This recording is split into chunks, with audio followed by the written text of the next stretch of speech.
انصاف کرو ورنہ یاد رکھنا، حضرت صالح علیہ السلام کی اونٹنی کے قاتل صرف 4 لوگ تھے، مگر غرق پوری قوم ہو گئی کیونکہ باقیوں کا جرم خاموش رہنا تھا۔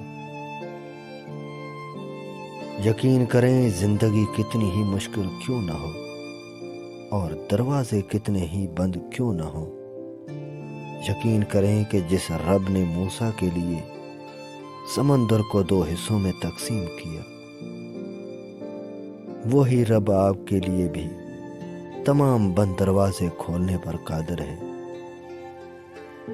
انسان تب غم کا سامنا کرتا ہے جب وہ ہر چیز کے سامنے آنکھیں بند کر لیتا ہے، ہر وہ چیز جس سے وہ بھاگتا ہے، ہر وہ چیز جس سے وہ انکار کرتا ہے، اس کا مقابلہ کریں، تب آپ زندگی میں غموں سے بچ سکتے ہیں۔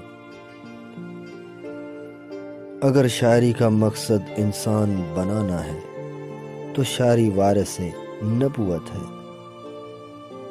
2 چیزیں اپنے اندر پیدا کر لو، چپ رہنا اور معاف کرنا، کیونکہ چپ رہنے سے بڑا کوئی جواب نہیں اور معاف کر دینے سے بڑا کوئی انتقام نہیں۔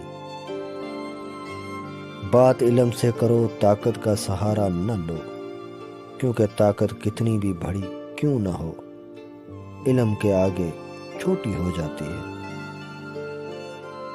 وہ بندہ دولت، عزت اور صحت کی خواہش چھوڑ دے جو بخیل ہے اور ہمیشہ اپنے حق سے زیادہ کا امیدوار ہے۔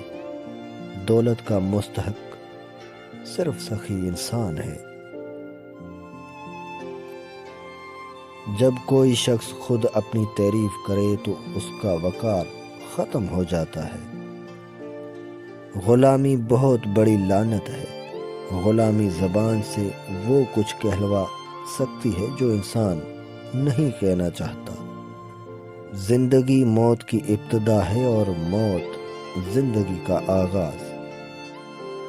خوش رہنے کا سب سے اچھا طریقہ یہ ہے کہ دوسروں کو خوش رکھنے کی کوشش کریں۔